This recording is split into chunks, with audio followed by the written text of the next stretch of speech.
सर्वमंगल शिवे सर्वार्थ साधिके शरण्ये त्र्यंबके गौरी नारायणी नमस्तुते। सृष्टि स्थिति विनाशानं शक्तिभूते सनातनी गुणाश्रये गुणमये नारायणी नमस्तुते। जय बड़ मायर जय, जय महादेवी महामायार जय। प्रत्येकेर जीवन आनंदमय होक, प्रत्येके दूधे भाते थाकुन। श्री श्री पद्मावती मा एवं बड़ मायेर काछे प्रार्थना करी।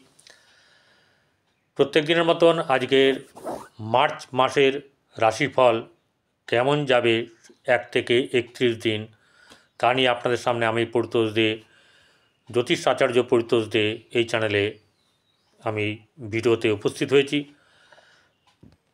যারা সাবস্ক্রাইব করেননি এখনও তারা সাবস্ক্রাইব করবেন, পাশে থাকা বেল আইকনে ক্লিক করবেন এবং অল বটনে প্রেস করবেন। যারা দেখাতে ইচ্ছুক তারা 8906781462 এই নাম্বারে ফোন করবেন। এবার বাকি রইল হচ্ছে আজকে যে রাশির জাতক জাতিকাদের নিয়ে বর্ণনা করা হবে যাদের মার্চ মাসের 1 থেকে 31 তারিখ কেমন যাবে, তার আগে শুরু করার আগে জানিয়ে দিই কোন গ্রহ কোথায় কিভাবে অবস্থান করছে এবং কেউ গোচর করছে কিনা বা কি তাদের অবস্থা সেটা জানিয়ে দিই। রবি 14ই মার্চ রাত্রি 6টা 51 কুম্ভ রাশি থেকে মীন রাশিতে প্রবেশ করবে। চন্দ্র মীন রাশিতে পূর্ব ভাদ্রপদ নক্ষত্র থেকে যাত্রা শুরু করবে এবং মেষ রাশির ভরণী নক্ষত্রে গিয়ে তার যাত্রা সমাপ্ত করবে। 1 থেকে 31 দিনের ট্যুর। মঙ্গল মিথুন রাশিতে থাকবে। বুধ পয়লা চৈত্র অর্থাৎ 15ই আপনার মার্চ মীন রাশিতে বক্রী হবে। বৃহস্পতি বৃষ রাশিতেই অবস্থান করবে। শনি 29শে মার্চ রাত্রি 9টা 44 গতে তার নিজের ঘর নিজের ক্ষেত্র নিজের রাশি থেকে সেই মীন রাশিতে যাবে। রাহু শুক্র হচ্ছে 2রা মার্চ বক্রী হবে মীন রাশিতে, সে উচ্চস্থ অবস্থা আছে, উচ্চস্থ থেকে সে বক্রী হয়ে যাবে। রাহু মীন রাশিতে, কেতু কন্যায় থাকবে। এবারে যে গ্রহটির কথা বলছি সেই গ্রহটি নিজে একাই নিজের রাজা, তার সমস্যার সমাধান সে নিজেই করে, তার সে ক্ষমতাটা আছে। বিপদে পড়লে সে ঈশ্বর তাকে রক্ষা করেন, মাঝখানে কারোর ব্যাপার স্যাপার থাকে না। এরকম একটি রাশি হচ্ছে বৃশ্চিক রাশি। সে বিপদে পড়লে হনুমানজি বা তার ইষ্টদেবতা তাকে কিন্তু রক্ষা করেন। এটা হচ্ছে সর্বৈব সত্য। সে লড়াই করে, তার জীবনের লড়াইটাই তার ছোটোর থেকে তাকে লড়াই করে করে করে করে প্রতি পদে পরীক্ষা দিয়ে তাকে পাশ করে এগোতে হয়। তো এরকম একটি বৃশ্চিক রাশি, যে রাশি হচ্ছে গিয়ে এরা রাখবে না, এদেরকে যদি কেউ হার্টে আঘাত করেছে তাহলে সময় মতন তার জবাব যে হার্টে আঘাত দেবে সে উপযুক্তভাবে তার জবাব পেয়ে যাবে। কিন্তু এখন লক্ষণীয় হচ্ছে গিয়ে এই চলছে মার্চ মাসের যে ফল, তাতে প্রাথমিকভাবে যেগুলো আমাদের কাছে উঠে আসবে সেটা প্রথম হচ্ছে যে অর্থ ছাড়া দুনিয়া অন্ধ। সে অর্থের ব্যাপার এই রাশির জাতক জাতিকাদের ক্ষেত্রে আসবে কি না, ঠিক আছে, এই রাশির জাতক জাতিকাদের কাছে আসবে কি না সেটা একটা দেখার ব্যাপার। আর যেটা হচ্ছে গিয়ে আমরা কর্মক্ষেত্রের জায়গা আর হচ্ছে ব্যবসার জায়গা, এই দুটো জায়গা থেকেই কিন্তু হচ্ছে গিয়ে আমাদের অর্থ আসার জায়গা। এই অর্থ আসার জায়গাতে কি হচ্ছে না, আমাদের অর্থ ব্যবসার দ্বারা হবে না চাকুরির মাধ্যম থেকে আসবে সেটা আমরা এখানে উল্লেখ করব। তো এখানে প্রথমত হচ্ছে যে ব্যবসার দিকে বলতে গেলে এই লগ্নের যে জাতক সে হচ্ছে গিয়ে মঙ্গল। সেই মঙ্গল কি হয়েছে, অষ্টমে বসে আছে। সেই অষ্টমে বসে থেকে তার কি ফল, অষ্টমে বসে থাকলে লগ্নপতি অষ্টমে বসে থাকলে সেটা অনেক দিকেই খারাপ। মঙ্গল যেহেতু আছে সেহেতু খারাপ, কিন্তু ঘটনা হচ্ছে যে হাজার খারাপ হলেও এখানে বৃহস্পতি সে দৃষ্টি দিয়ে আছে কোথায় না রাশিতে। আরও দেওয়া আছে, রাহুও দিয়ে আছে, নবম এবং আপনার দশম দৃষ্টি আছে শনির। তো এই জায়গাটা কতটা ভালো কতটা মন্দ সেটা একটা ব্যাপার, যে শারীরিক দিক থেকে তাকে কিন্তু নজরে নিজেকে রাখতে হবে। ব্যবসার দিক থেকে খুবই ভালো, ব্যবসার যোগাযোগ খুব খুব ভালো। বর্তমান সময়ে আপনি ঝেড়ে ব্যবসা করুন, হ্যাঁ, অন্ধ হয়ে নয়, যেটা আপনার দ্বারা সম্ভব, যেটা আপনার মানে শ্যুট করবে সেই ধরনের ব্যবসা করুন, সেই ব্যবসাতে আপনি শুভ ফল লাভ করবেন, এটা একটা ব্যাপার।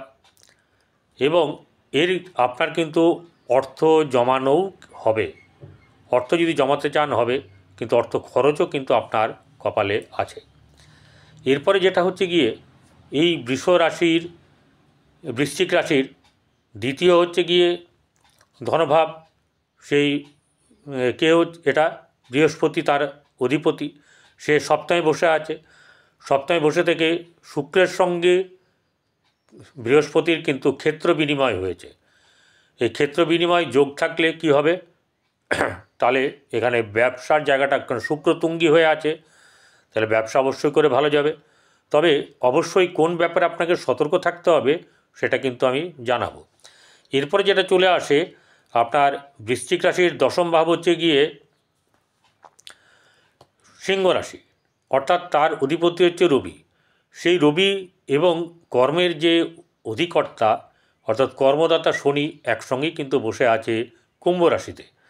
এবং এই আপনার 14 তারিখ অবধি, এই 13 তারিখই ধরুন, 13 তারিখ অবধি সে এইখানে মার্চ মাসের শনির সঙ্গে বসে থাকবে, এখানে দৃষ্টি দিয়ে রাখবে, এই একটা ফেজ। আর দ্বিতীয় ফেজ হচ্ছে গিয়ে যখন সেই রবি মীন রাশিতে চলে যাবে। এবারে এই জায়গাতে যখন দৃষ্টি দিচ্ছে, তাহলে কর্মের জায়গাতে হাজার খারাপ বললেও এখানে কিন্তু আপনাদের কর্মের ব্যাপারে সুযোগ সুবিধা আপনাদের সামনে উপস্থিত হবে এবং আপনাদের কর্মলাভ হবে। কর্মের মাধ্যম দিয়ে কিন্তু, হ্যাঁ, ঝামেলা ঝঞ্ঝাট সমস্যা বাধাবিঘ্ন এগুলো থাকবে, কিন্তু সেটা কিন্তু আপনাদের বেশ ভালো হবে, শুভ হবে। অর্থাৎ তাহলে কিনা আপনাদের আর্থিক দিকটা মোটামুটি একদম কনফার্ম থাকলো যে আপনারা আর্থিক দিক দিয়ে কোনোভাবে লুজার হচ্ছেন না। এইবারে ব্যাপার হচ্ছে গিয়ে কর্মের জায়গা, এটা বলা হলো। এবারে যেটা বেশি সতর্ক থাকতে হবে সেটা হচ্ছে যে আপনার পঞ্চম স্থানে রবি, বৃহস্পতির যে আপনার এই ঘরের অধিপতি, সে বসে আছে সপ্তমে। সেই ঘরের অধিপতি শুক্র এখানে তুঙ্গ, সেই শুক্রের সঙ্গে বসে আছে রাহু, বসে আছে বুধ, বসে আছে চন্দ্র। অর্থাৎ এটা মার্চ মাসের প্রথম দিনের যে ছক কুণ্ডলী সেটাই বলছি। এখানে থাকার কারণের জন্য কি হচ্ছে, অবৈধ কোনো ধরনের সম্পর্কে জড়িয়ে যাওয়ার সম্ভাবনা খুবই বেশি। কাদের সেই সম্ভাবনা, নর্মাল অবস্থাতে প্রত্যেকেরই কিন্তু একটা হাতছানি ব্যাপার থাকার সম্ভাবনা আছে, কিন্তু কাদের এই সম্ভাবনাটা প্রবল বা হবে বা হবেই, এই ব্যাপারটা দেখতে গেলে আপনার এই জন্মকুণ্ডলী যদি বৃশ্চিক রাশি হয়ে থাকে বা লগ্ন হয়ে থাকে, পঞ্চমে যদি আপনাদের জন্মকুণ্ডলীতে শুক্র রাহুর যোগ থাকে বা শুক্র রাহুর চন্দ্রের যোগ থাকে, ঠিক আছে, তাহলে আপনি কনফার্ম যে আপনাকে এই ব্যাপারে কি করতে হবে, আপনাকে সতর্ক থাকতে হবে। কারণ এর মধ্যে দিয়ে গেলে কি হচ্ছে, সব কিছুই কিন্তু জলাঞ্জলি চলে যাবে। এই অবৈধ সম্পর্কে একটা হাতছানি, পরকীয়ার একটা হাতছানি কিন্তু বর্তমান সময়ের ক্ষেত্রে যতক্ষণ রাহু শুক্র এক জায়গায় থাকবে ততক্ষণ কিন্তু হওয়ার সম্ভাবনা প্রবল। এবং শুক্র বুধও আছে, চন্দ্রও আছে সেখানে। তো এই হচ্ছে গিয়ে যতক্ষণ না রবি যাচ্ছে, রবি যাওয়ার পরে সঙ্গে সঙ্গে তো কোনো কিছু হবে না, তারপরে শনি যাবে 29 তারিখে, তখন একটা অন্যরকম ব্যাপার হওয়ার সম্ভাবনা আছে, তখন একটা আলোচনা করা যাবে। কিন্তু আপনাকে এই দিক থেকে না করলে, ঠিকঠাক করলে আপনার অর্থ, মান, সম্মান, এতদিনের আপনার মেহনত সবই কিন্তু জলাঞ্জলি যাবে। গৃহের ব্যাপারে আপনাদের মোটামুটি শুভ যাবে। আপনার যেটা হচ্ছে গিয়ে সাংসারিক জীবন বা বৈবাহিক জীবন, সেটা কিন্তু আপনার শুভ যাবে। ভাগ্যভাব সেটা আপনার মধ্যম শুভ, খুব বেশি শুভ না হলেও কিন্তু মধ্যম, যেহেতু রাহুর দৃষ্টি আছে এখানে সেহেতু অশুভ অনেকটাই, কিন্তু তথাপিও আপনার কিছু না কিছু শুভ যাবে। এবারে তাহলে সব কিছু হলো। এবারে সন্তানের জায়গাটা, সন্তানকে নিয়ে কিন্তু চিন্তা থাকবে, বিশেষ করে যদি আপনার ঘরে কন্যা সন্তান থাকে তাদের জন্মকুণ্ডলী একটু দেখিয়ে নেবেন। আপনারা আপনাদের জন্মকুণ্ডলী আপনারা আপনাদের পরিচিত কারোর কাছে দেখিয়ে নিয়ে আপনারা সেই মতন যদি আপনারা প্রতিকার করেন বা নিজেদেরকে নজরে রাখেন তাহলে কিন্তু অনেক ভালো হবে। এবং এই বৃশ্চিক রাশির জাতক জাতিকাদের 1 থেকে 31 দিন, এরপরে সেকেন্ড ফেজ, সেই সেকেন্ড ফেজটা হচ্ছে কি যখন রবি যাবে কুম্ভ থেকে মীন রাশিতে, এটা একটা। এবং শনি যাবে 29 তারিখে। 29 তারিখে গ্রহের সমাবেশ হয়ে যাবে, 6টি গ্রহ থাকবে হচ্ছে গিয়ে মীন রাশিতে। এবং তখন কিন্তু নানা রকম প্রত্যেকটি রাশির ক্ষেত্রেই কিন্তু অনেক ক্ষেত্রে শুভ, অনেক ক্ষেত্রে বিপজ্জনক হবে। এবারে যেটা হচ্ছে গিয়ে আপনাদের এই রবি যখন যাবে, রবির সঙ্গে শুক্রের সম্পর্ক ভালো না, রবির সঙ্গে রাহুর সম্পর্ক ভালো না। ওখানে চন্দ্র তো বেরিয়ে চলে যাবে, ঠিক আছে। তাহলে বুধের সঙ্গে শুক্রের সম্পর্ক ভালো, রাহু সঙ্গে বুধের সম্পর্ক ভালো, কিন্তু বুধের সঙ্গে রাহুর সম্পর্ক কিন্তু ভালো না। এরকম ধরনের ব্যাপার স্যাপার এই ঘরটার মধ্যে থাকবে। রবি যখন যাবে তখন এই জায়গাটাতে বাধাপ্রাপ্ত হবে, অর্থাৎ পরকীয়ার ব্যাপারে কিন্তু নিন্দার ঝড় ওঠার সম্ভাবনা থাকবে। এখন যারা ভাবছেন যে ঠিক আছে, সেই সময় গিয়ে কিন্তু আপনার রবি রাহু যুক্ত হওয়ার ফলে, রবি শুক্র যুক্ত হওয়ার ফলে সেই সময়তে কিন্তু আপনাদের খারাপ সম্পর্কগুলো বাইরে চলে আসার সম্ভাবনা আছে। এই জায়গাতে আপনারা যদি সতর্ক না থাকেন তাহলে খারাপ। এবারে যখন ওখানে যাবে পঞ্চমের জায়গায়, তখন শনি একা দৃষ্টি দেবে হচ্ছে দশম ঘরে, বোঝা গেল। শনি দশম ঘরে দৃষ্টি দেওয়ার কী হচ্ছে, শনির একার তাকত, একার যে পাওয়ার, সেই পাওয়ারটা দশম করে দেওয়ার ক্ষেত্রে অনেকের ক্ষেত্রে শুভ হবে, অনেকের ক্ষেত্রে কিন্তু ভালো হবে না। কাদের ভালো হবে?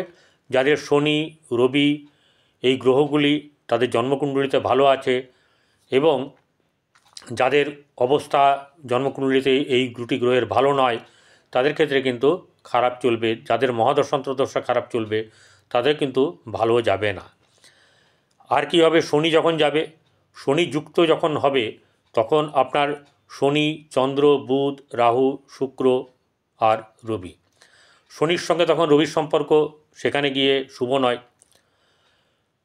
শনির সঙ্গে রাহুর সম্পর্ক ভালো, শনি শুক্র দুজনের ক্ষেত্রে ভালো, শনির সঙ্গে বুধের সম্পর্ক ভালো, শুক্রের সঙ্গে বুধের সম্পর্ক ভালো। এই রবি যখন থাকবে এবং শনি যাওয়ার পরে সব এক কাঠটা মোটামুটিভাবে এক কাঠটা হয়ে যাবে এবং রবি বলে না আটি গড়াগড়ি খাবে, সেরম একটা সম্ভাবনা এখানে তৈরি হবে। তাহলে এই সময়তে আপনাদের বৃহস্পতির বল চাই, শুক্রকেও পাওয়ারে চাই। বৃহস্পতির বল চাই এই কারণে, কী করবেন আপনারা, প্রথম রুটিটা গরুকে খাওয়াবেন, কেশরের তিলক নাভিতে এবং কপালে আপনারা লাগাবেন, এতে আপনাদের অনেক ভালো হবে। কুকুরকে রুটি খাওয়ান এবং কাককেও আর অর্ধেক রুটি খাওয়ান। এগুলো করলে আপনার জীবন সমৃদ্ধ হবে এবং আস্তে আস্তে ধীরে ধীরে ভালো হতে থাকবে। আপনাদের ভালো হোক। নমস্কার।